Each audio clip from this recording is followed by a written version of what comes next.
إلهنا يا إلهنا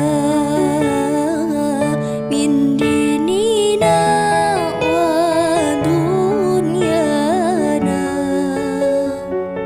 يا فتاح يا فتاح يا فتاح يا عليم افتح قلوبنا افتح قلوبنا على تلاوة القرآن.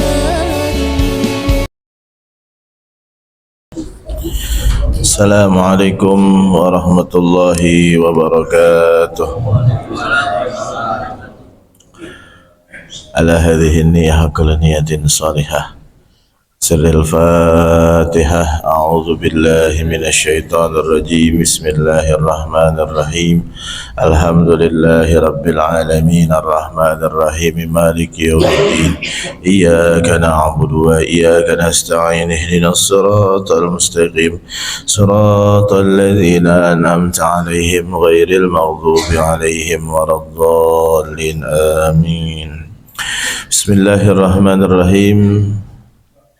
Hamdan wa syukran lillah, salatan wa salaman ala rasulillah wa ala alihi wa sahbihi wa mawalah, amma ba'du. Faqala Allah ta'ala fil Qur'anil Karim, a'udzu billahi minasy syaithanir rajim. Bismillahirrahmanirrahim. Yarfa'illahu alladhina amanu minkum walladhina utul ilma darajat. Wa qala Rasulullah sallallahu alaihi wasallam, man salaka tariqan yaltamisu fihi ilman sahalallahu lahu bihi tariqan ilal jannati, atau kama qala Rasulullah sallallahu alaihi wasallam. Hadratil mukarramun, para alim ulama, para orang tua, para sesepuh, para jamaah sekalian, juga seluruh pengurus Dewan Kemakmuran Masjid Al-Muhajirin yang mudah-mudahan dirahmati oleh Allah Subhanahu wa taala. Alhamdulillah, pada kesempatan malam hari ini kembali kita dipertemukan dalam pengajian kita. Mudah-mudahan apa yang kita bahas menjadi ilmu yang bermanfaat. Salawat teriring salam, mari sama-sama kita haturkan keharibaan junjungan alam Habibana wa Nabiyana Muhammad sallallahu alaihi wasallam. Tidak lupa kepada para keluarga, sahabat tabi'in, atba'ut tabi'in, juga kita selaku umatnya ila yaumil qiyamah. Para hadirin, bapak-bapak, jamaah sekalian, pada kesempatan malam hari ini, setelah kita melaksanakan sholat maghrib berjamaah, kemudian kita perpanjang iktikaf kita sampai nanti datangnya waktu isya, dan ini adalah termasuk waktu yang paling mustajab, waktu yang kalau kita memohon kepada Allah enggak akan ditolak oleh Allah Subhanahu wa taala. Jadi antara waktu ini mesti ada waktu yang mustajab. Sebagaimana Allah bikin tempat, enggak semua tempat itu buruk dan enggak semua tempat itu baik. Tetapi dalam hadisnya Allah katakan, ahabbul bilad, sebaik-baiknya tempat ilallah menurut Allah, masajiduha adalah masjid-masjidnya. Wa abghadul bilad, tapi seburuk-buruknya tempat ilallah menurut Allah, aswaquha, yaitu pasar-pasarnya. Kenapa masjid ini jadi tempat terbaik? Seburuk-buruknya orang kalau ngobrol ngumpul di masjid pasti insya Allah kebaikan. Nggak ada orang merencanakan keburukan di masjid, walaupun nggak menutup kemungkinan ada. Tapi kalau di pasar nggak mungkin, hadirinnya mas sekalian, orang baik semua. Pasti gimana caranya nih mikirin riba, gimana nih caranya mikirin keuntungan yang besar, mengurangi timbangan biar nggak ketahuan, dan lain-lain sebagainya. Nah, ini yang disebut dengan tempat terbaik. Juga ada waktu yang terbaik. Nah, waktu terbaik adalah di antaranya, yaitu habis maghrib ba'da isya. Maka orang tua kita zaman dulu habis maghrib ba'da isya nggak ada yang keluyuran, betul gitu? Nggak ada. Zaman dulu ngaji Pak, anak muda belajar baca Quran habis maghrib. Dulu belajarnya alif fathah a, alif kasroh i, alif domah u, a i u, gitu ya Pak ya. Kita eja dulu Pak, alif lam sukun fathah al, ha mim sukun fathah ham, dal domah du, alhamdu. Kita dulu begitu belajar. Jim fathah ja, jim nun sukun fathah jan, jajan. Tuh, ba fathah ba, so domah so, baso jadi jajan baso. Nah ini kita dulu belajar begitu. Kalau sekarang kan langsung ikro kan. Ini huruf apa nih? A. Padahal kan nggak ada huruf A, yang ada huruf alif. Dikasih fathah jadi A. Gitu. Nah ini zaman dulu kita ngaji begitu. Bapak-bapaknya nggak ada yang nyalain TV habis maghrib. Betul gak? Ngapain?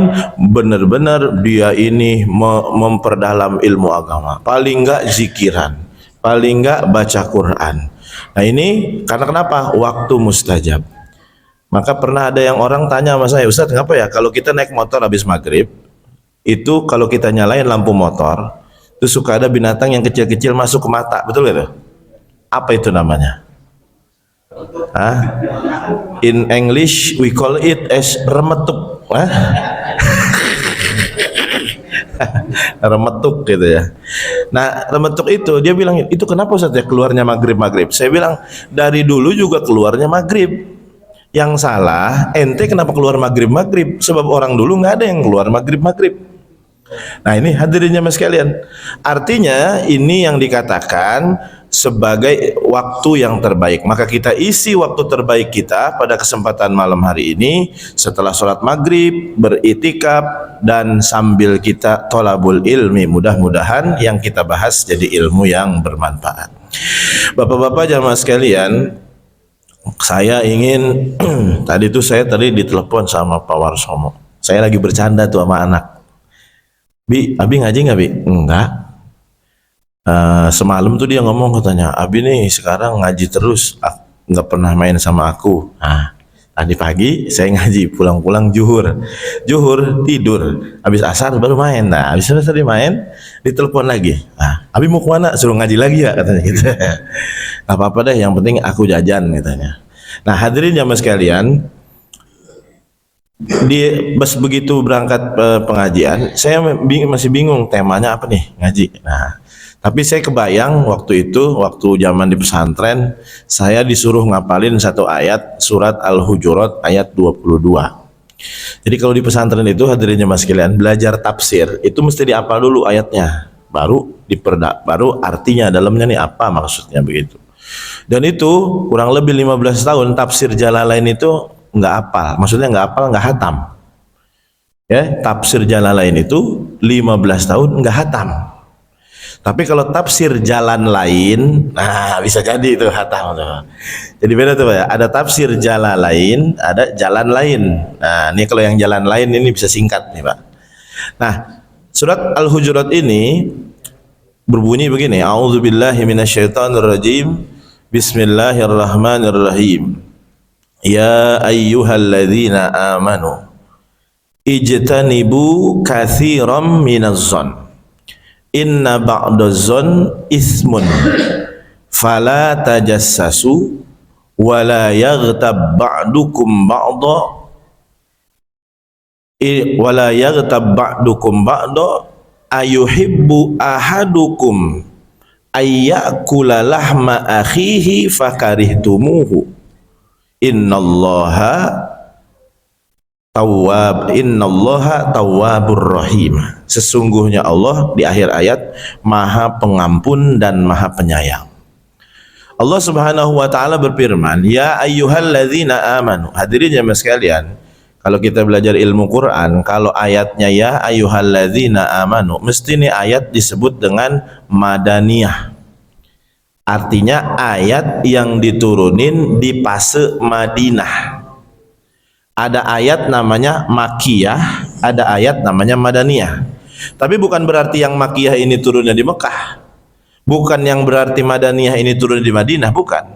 Perbedaannya adalah antara setelah dan sebelum hijrah. Jadi kalau sebelum hijrahnya Nabi, ayat turun namanya Makkiyah. Walaupun Nabinya ada di Madinah, tapi sebelum hijrah, kalau ayatnya turun pada saat itu namanya Makkiyah.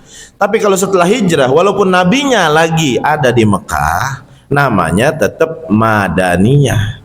Nah, kenapa ayat-ayat di Madinah atau fase-fase Madinah itu disebut dengan selalu diawali ya ayyuhalladzina amanu? Karena orang pada saat itu sudah rata-rata beriman. Sahabat-sahabat sudah hampir sebagian beriman. Tapi kalau misalkan ayat-ayat ini di fase Makkiyah, mesti awal ayatnya ya ayyuhan nas, wahai sekalian manusia. Tuh, artinya gini, Pak.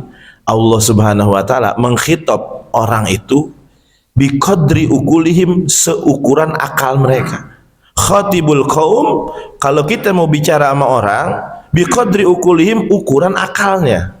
Jangan kita keluar dari akalnya. Misal kita berceramah atau cerita di depan ibu-ibu, jangan kita bahas politik, Pak. Dia nggak ngerti. Paling nggak ceritain harga sayur, ya gak? Toge bagaimana toge, ya. Kalau kita cerita di depan anak kecil, jangan cerita yang macam-macam, cerita ya dunia dia. Begitu juga dengan bapak-bapak, kita cerita begitu. Kalau guru saya dulu bilang, kalau ketemu tukang toge, ceritain toge. Ketemu tukang bihun, ceritain bihun. Ketemu tukang lontong, ceritain tukang lontong. Kalau kumpul bareng-bareng, obrolin ketoprak. Tuh, begitu. Jadi satu tuh. Nah, artinya ini biqadri ukulim. Allah Subhanahu wa taala enggak bilang ayo beriman semua, enggak, tapi manusia yang dihitung tuh semua. Karena enggak semuanya orang beriman. Artinya biar yang enggak punya iman pun pada saat itu merasa terpanggil dengan kalimat ya ayyuhan nas. Tapi begitu sudah banyak kalangan sahabat-sahabat, orang-orang yang masuk agama Islam, maka mereka ini dihitop langsung ya ayyuhalladzina amanu, wahai sekalian orang-orang yang beriman. Artinya orang-orang yang di hatinya memiliki keimanan. Yang keimanan orang ini kan beda-beda, Pak. Ada yang kecil imannya, ya gak? Ada yang gede, ada yang setengah. Ya, iman orang kan setengah-setengah ada. Iman itu yazidu, kadang-kadang nambah, wa yankusu, kadang-kadang berkurang. Yazidu bitta'ah, ketika taat maka dia akan bertambah. Nih habis sholat nih, iman banget nih. Betul gak? Habis sholat beriman. Habis ngaji beriman. Coba ada bapak habis ngaji di pengajian, didengerin cerita ulama, orang-orang soleh melakukan amalan demikian, kira-kira hati langsung jadi pengen gak tuh? Langsung jadi pengen. Tapi keluar dari masjid lemah lagi tuh. Betul gak? Iya. Makanya jalis janis tuh, ada istilah begitu tuh. Jalis janis artinya apa ya? Duduklah dengan orang, maka kamu akan sejenis sama orang teman duduk kamu. Kita nih ngobrol sama orang kaya, itu ngedadak jadi pengen kaya, Pak. Enak banget jadi dia ya. Kayak santai, kerja nggak capek-capek, tapi rezekinya lancar. Ngobrol sama orang kaya, ngobrol sama orang soleh, ngedadak pengen ahli ibadah. Iya kan? Ngobrol sama orang yang istrinya 2. Pasti pengen, benar. Itu kita tuh begitu tuh. Ya, jadi almar'u ala dini khalilihi. Seseorang itu di agama seseorang itu diukur dari teman duduknya. Itu teman itu ngaruh. Jadi sebenarnya dari lahir itu ada faktor genetik yang diwarisin sama orang tua kita, udah ada. Misal bapaknya nih orang soleh, maka genetik kesolehan ada pada anaknya. Cuma nanti genetik nggak terlalu berperan. Apa yang berperan? Lingkungannya. Nanti walaupun genetiknya kuat dia sebagai orang soleh, ditaruh di lingkungan yang nggak pas, maka ke bawah sama lingkungan. Ke bawah sama lingkungan. Maka itu kita suruh milih teman. Milih teman yang bakalan kita share kepada dia. Tapi kalau duduk silahkan sama siapa aja. Boleh saja. Untuk apa? Ya untuk sekedar pergaulan, untuk sekedar tegur sapa. Apalagi kalau kita punya misi dakwah untuk ngajak. Nah beda, Pak. Ada dakwah, ada tabligh. Orang kadang-kadang nyama aja, sama aja. Tabligh akbar. Padahal kalau tabligh itu sebenarnya menyampaikan sesuatu yang mesti sesuatu yang disampaikan ini mirip seperti yang disampaikan. Misalkan Nabi Muhammad SAW nyampeinnya begitu, nggak boleh dirubah sedikit pun begitu, nggak boleh. Maka para ulama dulu sering, kalau bapak-bapak mungkin ada ustadz, ada kiai, ada habaib, kalau dia baca hadis di belakangnya suka begini, au kama qala Rasulullah. Pernah dengar nggak? Artinya apa? Sebagaimana ini Rasulullah ngomong begini. Kenapa mereka ngomong begitu? Takut hadis yang diriwayatkan sama dia nggak sesuai sama omongan Nabi. Misalkan kalimatnya adalah kalimat Nabi pakai intonasi nada tinggi, terus kita nyampeinnya pakai nada rendah, berarti nggak sesuai dong. Misalkan Nabi senyum, kita nggak senyum pas nyampeinnya, beda kan? Dan itu rasanya nanti berbeda, Pak. Misalkan ketika Rasulullah SAW sholat subuh berjamaah, nengok ke belakang para jamaah nggak ada. Kemudian Nabi Muhammad nanya, aina pulan, aina pulan. Kemudian pada sahabat bilang, nggak ada ya Rasul. Mereka habis perang, kecapean, istirahat di rumahnya, sholat di rumahnya. Rasulullah SAW bilang, la yantahiyanna. Cukup untuk tidak sholat berjamaah, cukup sholat di rumah, di masjid semuanya. La uharriqanna alaihim buyutahum, maka aku akan bakar rumah-rumah mereka, kata Nabi gitu. Kira-kira Nabi ngomong bakarnya serem, menyenangkan, sambil senyum apa gimana? Ya pasti marah, kan begitu tuh. Takutnya nanti mimik muka kita berubah, karena kita nggak enak, kita nyampein ke orang, ke donatur masjid, donatur masjid, kita ceritain, la uharriqanna alaihim buyutahum. Bapak sholatnya nanti saya bakar rumahnya. Ya kagak mungkin begitu kan, Pak? Nah, ini yang disebut dengan yang namanya apa? Au kama qala Rasulullah SAW. Itu biasanya begitu para ulama. Nah, hadirin jamaah sekalian, maka kembali ini yang disebut dengan ya ayyuhalladzina amanu, orang-orang yang beriman. Maka diteruskan lagi nih, orang-orang yang punya iman tadi, yang imannya tadi rendah, yang imannya tadi tinggi, wayan kusu, dan berkurang ini iman bil maksiyah, dengan kemaksiatan. Satu kali seseorang melakukan kemaksiatan, maka akan berkurang keimanannya. Bahkan diumpamakan hati ini seperti kertas kosong, kemudian maksiat itu kayak satu titik hitam, Pak. Kemudian besok kita titikin lagi, besok kita titikin lagi. Kira-kira lama-lama tuh kertas putih jadi gelap gitu kira-kira. Makin banyak maksiatnya, makin gelap. Kalla barrana ala qulubihim ma kanu yaksibun. Tidaklah, ron itu artinya titik hitam, Pak. Titik hitam yang kalau kita terus-terusin tempelin di hati kita, lama-lama ketutup kita punya hati. Maka ketika hatinya sudah ketutup, keras hatinya. Keras hatinya, enggak mau dengar nasihat. Kalau masuk kuping kanan, keluar kuping kiri, masih bagus tuh nasihat. Masuk, walaupun nyeplos lagi. Ini masuk kuping kanan, keluar lewat kanan lagi.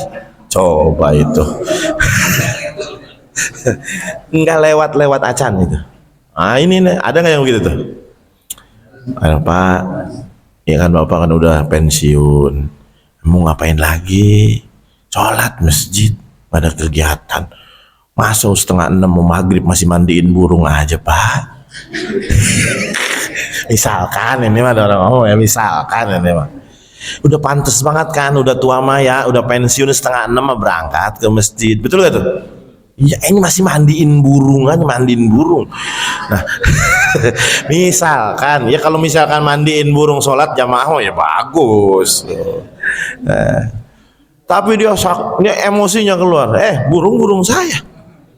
Nah ya, yang mandiin saya. Kontribusi kamu apa? Terserah saya dong, mau ngapain aja. Banyak atau dibilangin begitu tuh. Orang lagi mabok dikasih tahu, jangan banyak mabok bang. Mabok duit gue, katanya begitu. Orang Betawi bilang, ya duit gue, semuanya gue, yang masuk neraka juga gue. Apa urusannya sama ente? Begitu gitu dia bilang. Nah hadirin mas sekalian, kadang-kadang kita begitu tuh, kalau dikasih nasihat suka mental. Nah coba dah kita raba-raba hati kita. Kira-kira kalau kita dinasihatin, kita jangan, nggak usah ngukur orang lain. Ini jadi kalau dapat ilmu tuh jangan ngukur orang lain, ukur diri sendiri. Kadang-kadang kita diceritain, hadirin jamaah sekalian, mari berinfak, jangan sampai harta kita sia-sia. Yang kita pikirin, oh no si Fulan, mobilnya udah 2, sedekahnya kagak kurang-kurang. Kita jadi mikirin orang lain. Ini yang salah tuh begitu tuh. Kita kalau nasihat dapat ilmu bukan buat orang lain, buat kita dulu. Buat kita dulu, ukur diri kita dulu. Jadi kalau kita dapat ilmu dimanapun, mau khutbah Jumat ke, mau taklim subuh, taklim apapun, itu untuk kita dulu. Coba Pak, akhirnya sekarang banyak orang ngadu dalil kalau begitu. Kenapa emang? Nyari pembenaran masing-masing. Contoh nih, suami istri. Suaminya apal banget tuh hadis. Idza da'a rajulun imra'atahu, kalau memanggil seorang suami kepada istrinya, ila firasihi, ke atas kasurnya, kemudian ditolak, maka la'anathul malaika hatta yusbiha, dilaknat sama malaikat sampai subuh. Itu saya yakin bapak-bapak apal semua tuh. Kenapa emang? Buat nyerang istri yang menolak ajakan. Betul gak tuh? Akhirnya istrinya juga ngapalin, sebaik-baiknya suami ialah yang memaklumi keadaan istrinya. Tuh, akhirnya ngadu dalil gak? Ngadu dalil. Ini salah pegang dalil. Mestinya istrinya megang dalil yang tadi suaminya apal. Suaminya mestinya yang megang dalil yang dihafal oleh istrinya. Ketika istri diajak sama suaminya, mama, let's go, misalkan. Kemudian istrinya inget, oh iya ya, kata Nabi kalau diajak suami nggak mau, dilaknat sampai malaikat sampai subuh. Mau. Ini kan harusnya begitu tuh. Iya gak? Bukan nyari pembenaran diri sendiri, bukan. Dibalik lagi, ketika suaminya mau ngajak, mama, mohon maaf ya mama hari ini capek gak? Karena sebaik-baiknya suami yang maklumin istrinya, takutnya lagi capek. Emang ada perlu apa Pak? Ini nih ada hajat. Kira-kira indah gak hadirin sekalian? Aduh, ini kan yang salah, kita nih pegang dalil buat nyerang. Ya misal saya punya hutang ke bapak. Tiba-tiba bapak tagih saya, Ustadz bilang tanggal 20 bayar. Kenapa tanggal 20 belum bayar? Pak, sebaik-baiknya muslim itu yang meringankan beban kaum muslimin lainnya. Jadi bapak nggak usah nagih-nagih saya. Kira-kira bapak tepuk jidat gak? Lah ini kok begini sih? Gitu. Akhirnya bapak ngeluarin dalil lagi. Sebaik-baiknya orang yang berhutang adalah membayar pada waktunya. Tapi kalau seandainya masing-masing pegang dalil, ketika bapak mau nagih, oh iya ya, belum waktunya ditagih. Barangkali Ustadz belum ada kali. Maka sebaik-baiknya seorang muslim adalah yang meringankan beban. Nggak apa-apa deh. Kalau nggak perlu-perlu amat, nggak usah ditagih dulu. Tapi saya nih sebagai orang yang punya utang, saya harus bayar tepat waktu bagaimanapun. Karena seorang yang berhutang harus menepati janjinya. Kira-kira enak nggak nih begini nih? Ini enak. Ini masing-masing pegang dalil buat ngelindungin dirinya. Ini kita sekarang begitu tuh. Maka tadi iman tadi kadang-kadang naik, kadang-kadang turun. Maka maksiat membuat turun dan ini taat membuat ini naik. Kemudian ya ayyuhalladzina amanu ijtanibu, jauhilah oleh kalian kasiran, untuk banyak-banyak zon perasaan. Jadi jangan ngukur apa-apa pakai perasaan. Mesti kalau apa-apa diukur pakai perasaan, salah terus. Perasaan saya udah baik banget sama dia. Berapa kali ente minjem duit sama aneh kasih. Ente sekali aneh minjem duit nggak dikasih, pakai perasaan. Iya kan? Makanya perempuan tuh biasanya landasan berpikir mereka biasanya pakai perasaan. Akhirnya nggak boleh kesenggol dikit, bacok. Ya, nggak boleh kesinggung dikit, marah. Kenapa? Emang perasaannya terlalu dominan. Tapi memang begitulah, karena sifat dia harus menyayangi pakai perasaan kepada anak-anaknya. Emang begitu. Nah, hadirin jamaah sekalian, katsiron minazzon, inna ba'dazon, karena sesungguhnya sebagian daripada itu perasaan, ismun adalah dosa. Artinya ada prasangka, perasaan yang baik, disebut dengan husnudzon. Ada prasangka yang sebagian ini adalah yang dosa. Yang mana? Yang suudzon, yang negatif thinking. Tapi kira-kira positive thinking sama negative thinking kita banyakan mana? Banyakan mana? Negatif. Bapak nih di jalan ngelihat ada orang naik motor, laki-laki, mohon maaf, jelek banget, istrinya cantik, di hati ngomong gimana tuh? Hah?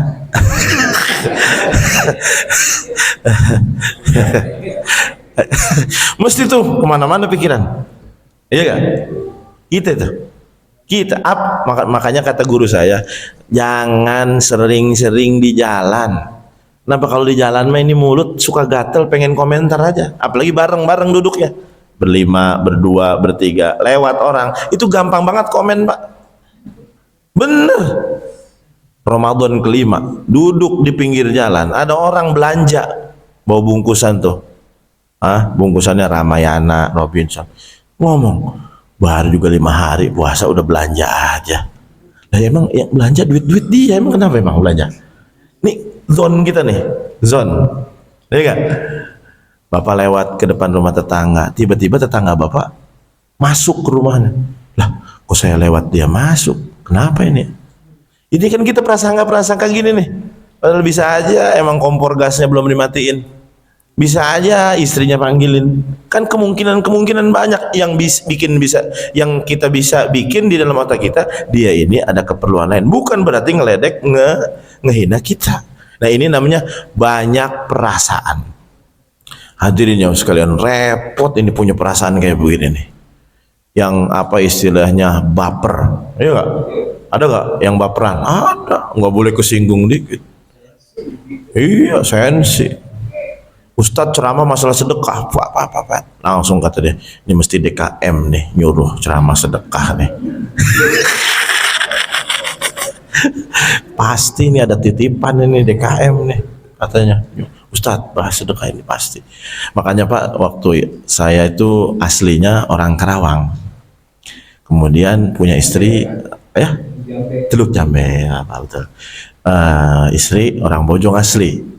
Begitu jadi mantu, kemudian mertua, paman-paman, adik-adiknya semua 8 keluarga itu bikin pengajian ba'da Jumat, pengajian keluarga.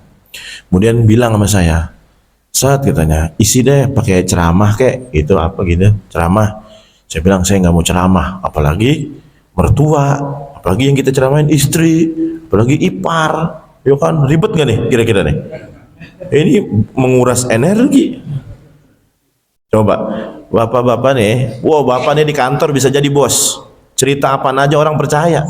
Coba cerita depan istri itu. Allah, tahu belangnya, dan gitu kan. Begitu Pak, bener nih, cerita nyata nih.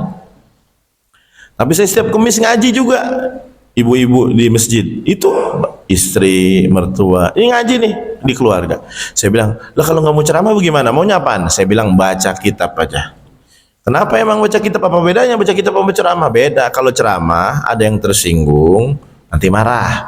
Kalau baca kitab, kesinggung marah, salahin kitabnya, jangan salahin saya. Jadi enak tuh, nuduhnya ke kitab aja. Ini mesti nih Ustadz ini nyindir saya nih tuh. Begitu hadirinnya mas sekalian. Di mana-mana zonnya ini berprasangka. Padahal tidaklah ada satu nasihat sampai ke telinga kita melainkan itu takdir dari Allah Subhanahu wa taala yang Allah tentukan, mungkin teguran buat kita. Kita scroll di HP terus ada nasihat yang baik tapi kita nggak suka, semata-mata itu Allah takdirin, kita baca, kita lihat. Ada orang ngomong begini, itu semua bukan kebetulan, tapi itu semua adalah Allah tentukan. Zon. Jangan begitu, ngelihat ustadz gemuk aja kayak saya, mesti seuzon tuh. Ustadz jarang puasa, gemuk banget itu.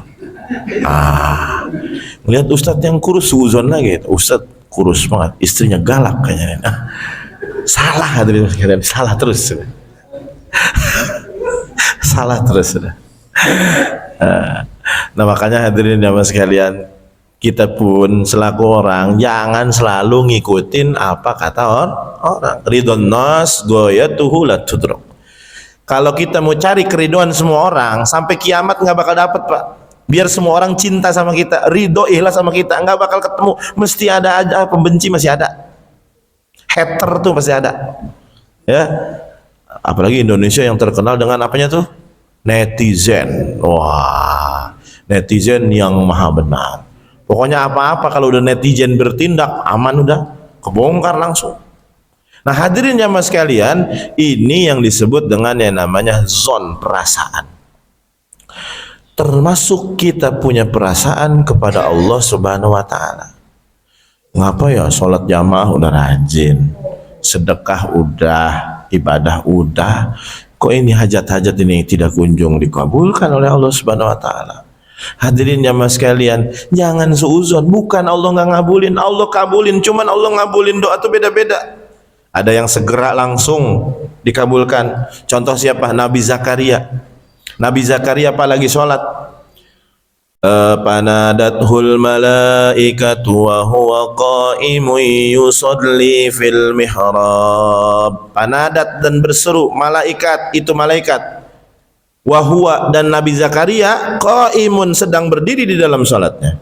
Jadi Nabi Zakaria itu Pak sudah di masa tua, belum juga dikaruniakan keturunan. Dalam sholatnya dia ngucapin itu yang namanya doa, minta diberikan keturunan. Kemudian belum beres sholatnya, masih berdiri, qaimun yusolli. Qaimun yusolli artinya dia masih berdiri dalam sholatnya.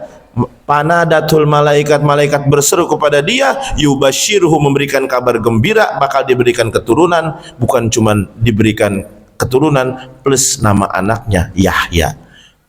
Annallaha yubashshiruhu bi Yahya bi gulamin ismuhu Yahya, dengan seorang anak namanya Yahya.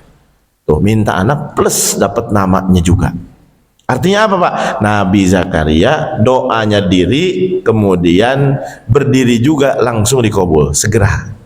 Ada yang doa itu nanti ditunda belakangan karena timingnya belum pas. Misal anak bapak umur 6 tahun minta motor NMAX, beliin jangan? Beliin jangan? Kan enggak, oh saya sayang Ustaz, saya beliin. Jangan. Jadi bahaya buat dia. Ya. Jadi bahaya buat dia. Ada yang doa itu nanti dikabulnya diganti gitu dengan sesuatu yang lebih baik. Misal kita minta A, tentunya dapatnya B. Minta B, dapatnya C. Begitu. Karena kita nggak tahu, asa antuhibbu syai'an, kadang-kadang kita cinta kepada sesuatu wa huwa syarrul lakum, padahal itu buruk buat kita. Wa asa antakrahu syai'an, dan kadang-kadang kita benci sesuatu wa huwa khairul lakum, itu padahal baik buat kita. Hadirin jamaah sekalian, kita banyakkan minta rezeki, betul nggak? Apa dengan punya rezeki jadi bagus buat kita? Punya duit deh, katakan punya duit, bagus nggak buat kita? Ini boleh diam aja. Pak, punya duit bagus gak? Bagus kata siapa? Kata bapak, ya gak? Bener kan nih? Punya duit bagus kata siapa? Kata kita. Nyatanya udah doa minta duit terus, belum dikasih-kasih juga. Berarti punya duit belum tentu bagus. Begitu cara pikirnya tuh. Kenapa? Sebab kalau punya duit belum tentu ngaji. Nih malam ini nih punya duit ngaji gak? Hah?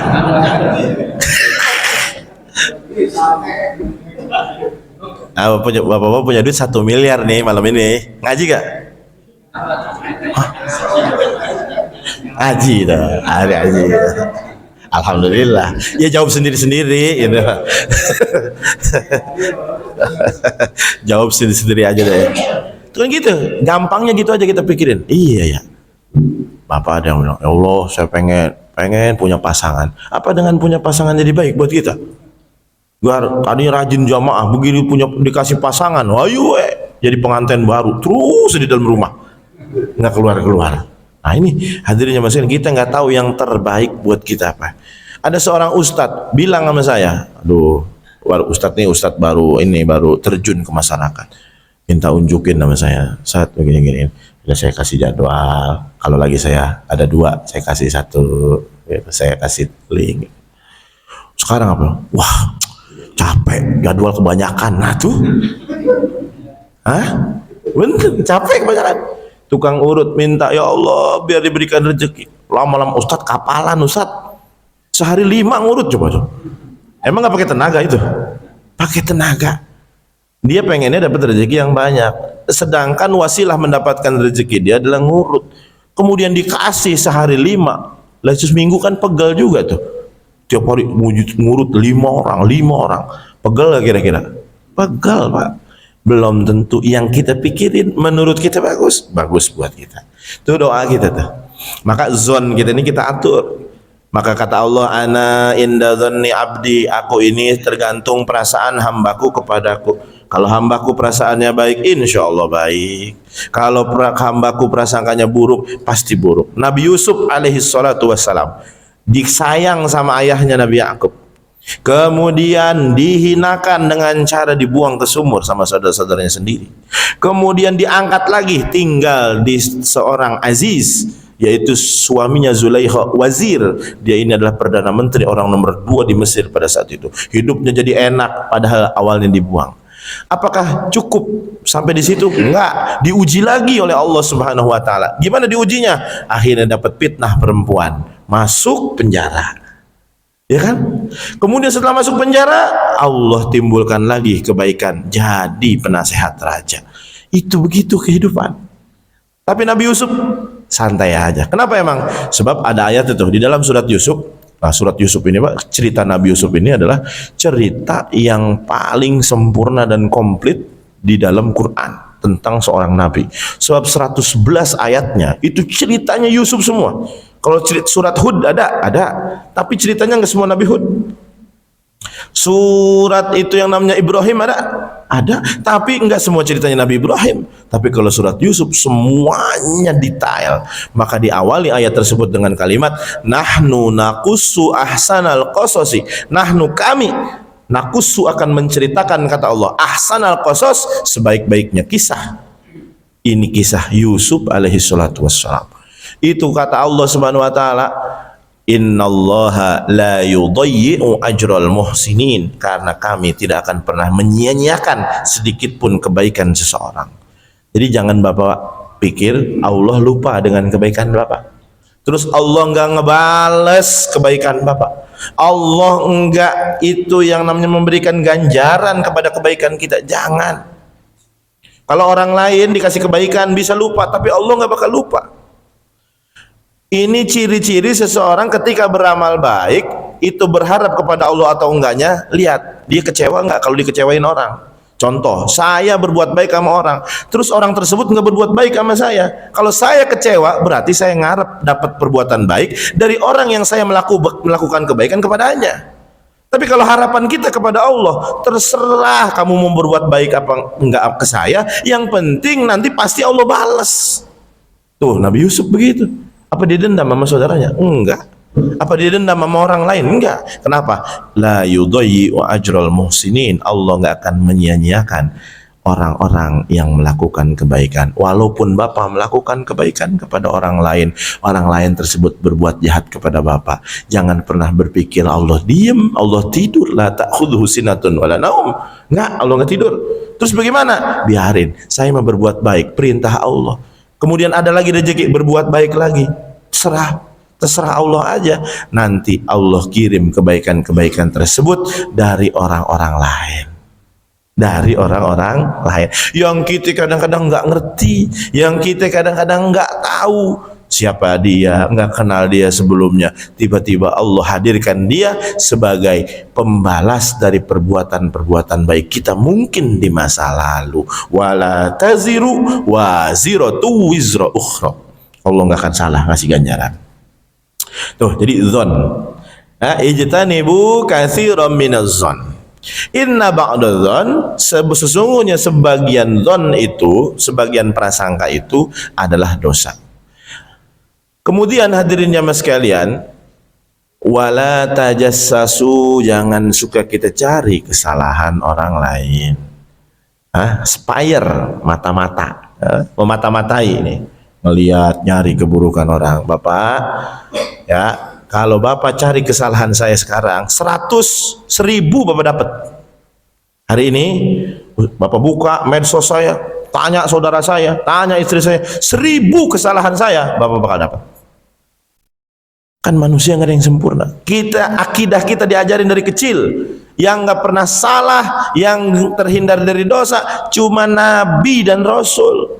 Adapun Ustadz pasti salah, Kiai bisa salah, Habib, kemungkinan salah gede. Cuman kadang-kadang begitu tuh, giliran Ustadz salah, ramai banget gitu, ramai, ya gak?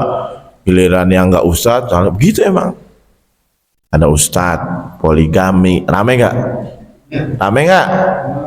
Ramai, kemana-mana diceritain, Ustadz sih poligami, lah emang apa? Poligami, ya. Giliran ada artis kumpul kebo, diem aja. Emang begitu. Jadi ada istilah begini Pak, hasanatul abrar sayyiatul muqarrabin. Artinya apa? Kebaikan dilakukan oleh orang yang sudah dekat kepada Allah wajar. Ada ustadz sholat sunnah wajar, ya. Ada ustadz sedekah wajar. Giliran jamaah yang orang-orang biasa itu jadi beda. Atau begini, orang yang udah biasa khotib Jumat di depan rumahnya pakai celana pendek, kira-kira jadi omongan orang nggak? Masa udah khutbah Jumat pakai celana pendek, pantes banget, iya gak? Bener gak nih? Enak. Atau bapak ngeliat saya di bioskop, nih bapak ngeliat saya di bioskop, lah Ustadz sih nonton bioskop, kayaknya nggak pas banget ini kayaknya, gitu ya betul gak? Padahal kalau bapak di bioskop kan nggak jadi masalah. Sama aja kayak begini, analogi gampangnya, ada anak bayi kencing di celana, anak bapak balita, bayi di bawah 5 tahun kencing celana, omelin nggak? Nggak, diwajarin dong. SD kencing celana, omelin nggak? Omelin. SMA kencing celana, omelin nggak? Kayak gitu, sama-sama kencing di celana, tapi perlakuan kita beda. Kenapa? Emang tingkat kedewasaannya. Lah Ustadz sih masih nonton bioskop aja, emang kagak ada kerjaan lain apa itu? Ya Ustadz sih masa iya nggak sholat sunnah, kan gitu kan?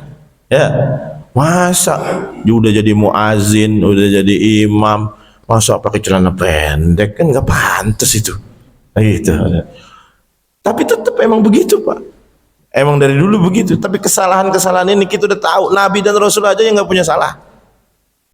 Jadi itu disebut fala tajassasu, jangan cari. Kalau Allah mau tunjukin mah gampang, ngapain kita capek-capek nyari kesalahan orang lain? Fala tajassasu wala yaghtab ba'dukum ba'dha, cepet aja, dan jangan mencela satu sama lain, jaga lisan kita. Nah ini nih Pak, lisan ini luar biasa, emang nggak ada tulangnya, tapi kalau udah sakit gara-gara lisan, ini bisa puluhan tahun Pak, puluhan tahun. Saya pernah ketemu ada orang 5 tahun, adik kakak, itu lebaran nggak saling berkunjung. Saya tanya kenapa? Habis Ustadz, omongannya nyakitin Ustadz. Adik kakak, satu ibu satu bapak, cuman babnya judulnya warisan, ngomongnya nggak enak, 5 tahun putus hubungan, kayak bukan saudara. Gara-gara apa nih? Lisan. Maka ini lisan ini, lu ada istilah salamatul insan, selamatnya seorang fi lisan, dalam jaga lisannya. Jadi kita nih kan ada sekolah itu, saya kemarin baca ada latihan public speaking biar ngomong depan orang lancar. Terus ada lomba pidato, cara supaya omongan menarik di depan orang. Ada tuh sekolahnya, ada Pak, bayar. Cuman saya bilang satu yang belum ada sekolahnya, apa? Belajar diem. Nah ini belum ada nih. Kalau ngomong Pak, insya Allah semuanya bisa. Gampang, bener.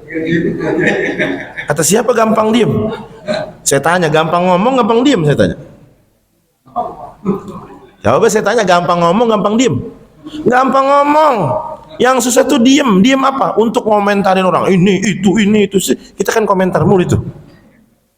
Bener Pak? Bener. Mungkin sekilas buat kita, iya susah Ustaz ngomong, kayak Ustaz yang ngomong di depan, saya grogi. Itu mah bisa belajar. Bapak Bapak pengen bisa ngomong depan orang, Bapak ngumumin aja pengajian, insya Allah sebulan ngumumin lancar, ntar lama-lama iya, biar Bapak demam panggung kali, Bapak umumin, jamaah sekalian hari ini pengajian oleh Ustadz Pulan, terus sebulan Bapak ngumumin, insya Allah bisa, saya yakin nggak mungkin. Tapi belajar diem yang susah ini belajar diem. Dari kecil kita dilatih ngomong, dilatih bicara, belajar diem. Belum ada kan sekolah belajar diem? Nggak ada. Kenapa bang? Ini lebih susah. Asumtu hikmatun, diem itu emas, wa qalilun fa'iluhu, tapi sedikit orang yang mau diem. Seolah-olah dikomentarin, mau dia tahu semua kayak tuh. Ditanya politik ngejawab, ditanya masakan ngejawab juga. Ditanya perakiraan cuaca ngejawab juga. Kayaknya nggak ada yang nggak tahu, dia tuh tahu semuanya tuh. Ya, multi talent. Ya, obrolan apa aja dia mengerti. Ada kan tuh ya Pak di tongkrongan yang begitu tuh. Apa aja dia ngerti. Tanya bola Liga Italia nonton nggak? Nonton. AC Milan menang 1-0 malam. Wah. Lihat Liga Jerman tahu juga dia. Wah, Liga Champion dia nonton juga. Sampai artis yang sekarang lagi viral kenal juga dia. Semuanya dia tahu. Ini kan diem lah, kita banyak diem, belajar diem. Kenapa emang? Kata Nabi, man kana yu'minu billah, siapa orang yang beriman kepada Allah wal yaumil akhir, dan beriman kepada hari akhir. Kenapa ada iman hari akhir? Kalau iman kepada Allah udah biasa. Kenapa ada iman kepada hari akhir? Maksudnya supaya kita yakin bahwasanya apa yang kita kerjakan hari ini dipertanggungjawabkan di akhirat. Apa fungsinya iman kepada akhirat? Kenapa? Apa fungsinya? Fungsinya biar kita sekarang waspada, hati-hati berbuat, berpikir, bertindak, memandang, melakukan, mengucapkan, karena ada hari akhir. Mungkin di dunia bisa lolos, di akhirat mohon maaf nggak bakal bisa lolos. Allah punya sifat ahkamul hakimin, yang bijaksana di antara yang paling bijaksana, daripada yang paling adil. Beliau ya Allah Subhanahu wa taala yang paling adil. Nah hadirin jemaah sekalian, seorang suami kewajibannya menafkahi, memberikan perhatian kepada istrinya. Pertanyaannya, apa semua suami udah melakukannya? Belum. Ada yang dia menyia-nyiakan, ada yang dia nggak mau tanggung jawab. Di dunia bisa lolos, akhirat nggak bisa lolos. Akhirat nggak bakal bisa lolos. Orang di dunia banyak yang punya hutang. Apa semuanya udah bayar hutang? Belum. Ada yang pura-pura lupa Pak. Ada yang narik arisan, ngambil pertama terus pindah rumahnya. Ya Allah, pindah rumahnya. Dia narik arisan pertama terus pindah. Baru tinggal dibayar lagi dia nih. Pinter banget itu orang. Di dunia bisa lolos, akhirat kan bisa lolos. Di akhiratnya bang bisa lolos. Bapak pernah pukul orang, zolim gitu. Udah minta maaf. Udah dimaafin. Belum tentu. Di dunia bisa dimaafin, dia bisa bilang maaf, tapi kalau hatinya masih kecewa, di akhirat tadi tuntut kita. Kewajiban anak kepada orang tua apa? Taat sama orang tuanya. Apa semua anak udah taat kepada orang tuanya? Belum. Ada yang ngebangkang, ada yang matanya melototin orang tuanya, ada yang pintunya ngebanting, ada yang minta motor sampai ngancam membunuh kepada orang tuanya. Itu kemarin kita baca berita. Lantas di dunia mereka bisa lolos, akhirat ini fungsinya man kana yu'minu billahi wal yaumil akhir, siapa orang beriman kepada Allah dan hari akhir, falyakul khaira, ngomong yang bagus-bagus saja. Tapi kalau nggak bisa ngomong yang bagus, auliyasmut, diem aja. Tuh, jadi banyakin diem. Ini belum habis ayatnya.